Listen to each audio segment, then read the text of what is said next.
हम महिलाएं घर और किचन में रोज ही काम करती हैं। रोज इन काम को करते वक्त कुछ ना कुछ समस्याओं को जरूर सामना करती हैं। इन समस्याओं का समाधान अगर वक्त पे ना किया जाए ना, ये समस्या बड़ी तो होती ही होती है, साथ में हमारे बहुत सारे पैसे भी बर्बाद होते हैं और हम हमारे लिए वक्त भी नहीं निकाल पाते हैं। मैं लेकर आई हूँ ऐसी यूजफुल टिप जिससे आपके पैसे भी बचेंगे और आप अपने लिए बहुत सारा वक्त भी निकाल पाएंगी। वीडियो बहुत ही यूजफुल है तो वीडियो को एंड तक ज़रूर वॉच कीजिएगा। हमारे घर में इस तरह की फूल झाड़ू या प्लास्टिक झाड़ू होती है जिससे हम हमारे घर की साफ सफाई करते हैं। अक्सर ये जो झाड़ू होती है ना, ये कुछ इस तरीके से फैल जाती है कि बहुत ज़्यादा मैसी मैसी दिखती है, जिसकी वजह से जितना कचरा हमने उठाना है या साफ़ करना है वो तो होता नहीं, उल्टा हमें इस झाड़ू को ही संभालने में ज़्यादा वक्त लग जाता है। तो आप इस तरीके से रबर बैंड का यूज़ कर सकते हैं। ये रबर बैंड का पैकेट 5 रुपये का है और मैं इसी से इस झाड़ू को टाई करके आपको बताने वाली हूँ। तो झाड़ू के डंडे वाले हिस्से में हमने इस रबड़ को लगा लेना है। इसके बाद में जहाँ से भी आपका झाड़ू फैल रहा है वहाँ पर आपने इसे बांध देना है। जैसा कि आप मेरा झाड़ू देख सकते हैं, इस पे एक वायर कसा हुआ है। ये मेरे हस्बैंड ने कस दिया था ताकि झाड़ू ज़्यादा ना फैले। अगर आपका झाड़ू में इस तरीके से वायर नहीं लगा आता है या आपको वायर कसना नहीं आता है, तब आप ये रबर बैंड वाला ट्रिक यूज़ कर सकते हैं। झाड़ू इससे फैलेगा नहीं और जो कचरा है वो व्यवस्थित डस्टबिन में आप रख सकते हैं। तो ये छोटा सा ट्रिक रबर बैंड वाला ज़रूर आप ट्राई आउट करके देखिएगा। अगर आपके घर में भी झाड़ू फैली हुई है तो ये छोटा सा ट्रिक आपका काम आ सकता है। चलिए बढ़ते हैं अगले इस फुल हैक के लिए। छाता हर घर में यूज़ किया जाता है। जैसा कि अभी बारिश का मौसम चल ही रहा है, कभी बारिश आती है तो कभी बारिश नहीं आती है, यानी कि छाते का यूज़ कम होने लग गया है। पर जब छाते का हम यूज़ करते हैं, घर में बहुत सारे फैमिली मेम्बर होते हैं तो अलग अलग अपने अपने तरीके से छाते का यूज़ करते हैं। कुछ इन्हें सुखा के अच्छे से रख देंगे यानी ड्राई करके, कुछ इसे गीला ही घड़ी करके रख देते हैं, जिसकी वजह से क्या होता है इसके अंदर से ना बहुत बैड स्मेल आने लग जाती है। तो इसे हम कैसे ख़त्म करें? हमारे घर में इस तरह के खुशबूदार टेल्कम पाउडर होते ही हैं। बस हमने इसे छाते के ऊपर इस तरीके से फैला देना है, यानी कि पाउडर को थोड़ा थोड़ा इसके ऊपर स्प्रेड कर देना है। इससे क्या होगा, इसके अंदर की जितनी भी बैड स्मेल है वो तो ख़त्म होगी ही होगी। और इस तरीके को आपको तब भी ट्राई करना है जब बारिश चली जाए। बारिश चले जाने के बाद में कभी भी छाते को ऐसे ही नहीं रख देना है। ऐसे ही रखने की वजह से क्या होता है, इसमें बैक्टीरिया तो पनपते ही है, साथ में फंगस लगने की वजह से ये जो छाता है ना बहुत जल्दी ख़राब हो जाता है। तो कोशिश कीजिएगा जब भी बारिश चली जाए या बीच बीच में आप छाते पर इस तरीके से टैल्कम पाउडर को जरूर स्प्रेड करते रहें। इससे बैड स्मेल तो जाती ही जाती है, बाकी जो छाता है वो भी बहुत लॉन्ग टाइम तक आपका चलने वाला है। इसके बाद में ही आप इसके रबड़ को लॉक करिएगा। तो आई होप ये वाला तरीका भी आपको बहुत ही पसंद आया होगा। इस बार के सीज़न में आप अपने घर के छातों को इस तरीके से केयर करिएगा। इससे छाते बहुत लंबे टाइम तक चलते भी हैं और किसी तरह की बैड स्मेल भी नहीं आती है। तो ये वाला इसमें तरीका आपको अच्छा लगा हो तो वीडियो को शेयर करना बिल्कुल ना भूलिए। चलिए बढ़ते हैं अगले फुल हैक के लिए। कैंडल का यूज़ वैसे तो हमारे घर में डेली ही किया जाता है, पर आज मैं आपको इसका डिफरेंट तरीके से यूज़ करके बताने वाली हूँ।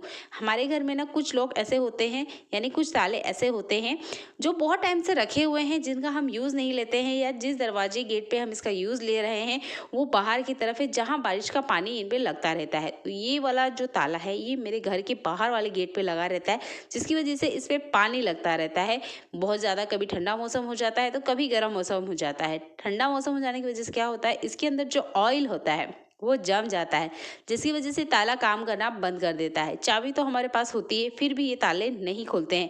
तो आप यूज़ कर सकते हैं कैंडल को। कैंडल को हमने जलाना है और कुछ इस तरीके से जहाँ चाबी लगाते हैं उस हिस्से को हमने गर्म करना है, यानी इसके अंदर जो ऑयल है वो जम चुका है, जिसकी वजह से ये जो ताला है खुलता नहीं है। और इसी की वजह से हम सोचते हैं कि ताले में हम क्या करें, नए नए तरीके हम अपनाते हैं। तो एक बार ये कैंडल वाला तरीका ज़रूर अपना के देखिएगा। बस हल्का सा आपने 20 से 25 सेकेंड इसको गर्म करना है। चाबी को भी आपको इस तरीके से गर्म करना है ताकि ये जैसे ही ताले के अंदर हम लगाएं तो इसके अंदर जो भी ऑयल जमा हुआ है वो जल्दी से मेल्ट हो जाए और ये लॉक आसानी से खुल जाए। तो ये वाला यूजफुल ट्रिक आप उन हर तालों पे यूज़ करके देखिएगा जो अभी बारिश की सीज़न की वजह से या ठंड के मौसम में लॉक खुलते नहीं हैं। ये यूज़फुल तरीका आप ज़रूर ट्राई आउट करके देखिएगा। ये वाला ताला ना ऑलमोस्ट ख़राब हो चुका था, काफ़ी पुराना ताला है, जैसे कि आप इसे जंग देख के ही समझ सकते हैं। तो ताले अगर आपके भी इस तरीके से ख़राब हो जाते हैं तो ये वाला तरीका ज़रूर ट्राई आउट करके देखिएगा। एक दो बार में अगर नहीं होता है तो कैंडल को आप थोड़ा सा ज़्यादा देर इस पे रखिएगा।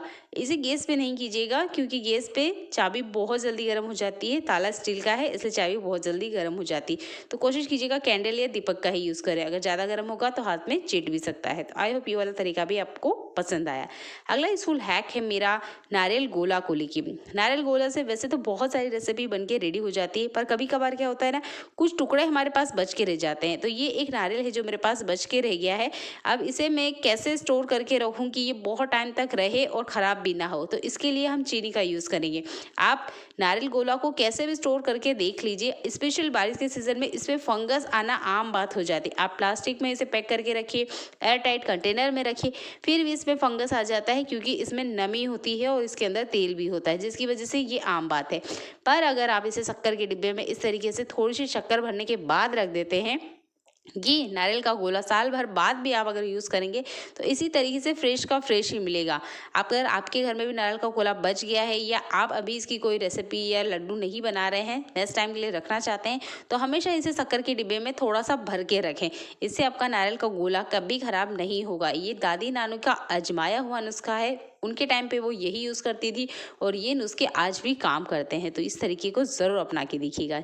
रैकेट वाला ये यूज़फुल तरीका आपको बहुत ही काम आने वाला है। आपके घर में भी इस तरीके के मच्छर मारने वाले रैकेट यानी बेट का यूज़ किया जाता है। ये चार्जेबल रैकेट होते हैं, इसलिए इसकी केयर करना भी बहुत ज़रूरी है। अगर हम इसे लापरवाही से रख देते हैं तो ये बहुत जल्दी ना ख़राब हो जाते हैं, यानी कि हमें बार बार इन्हें बदलना पड़ता है। तो कौन सी वो छोटी छोटी गलतियाँ हैं जो हम करते हैं? तो पहले तो हम जैसे तैसे इसको चार्ज कर लेते हैं प्लग पे हैंग करके, पर इसे अगर हम सही जगह ना रखें तो ये बहुत जल्दी ख़राब हो जाते हैं क्योंकि इसके अंदर जो वायरिंग होती है वो बहुत बारीक होती है। तो इसे हैंग करना बहुत ज़रूरी है। अगर आप इस बेट को बारीकी से देखेंगे ना तो इसके हैंडल वाले हिस्से पर आप देखेंगे छोटा सा होल होता है, बहुत बड़ा नहीं होता है, छोटा सा होल होता है।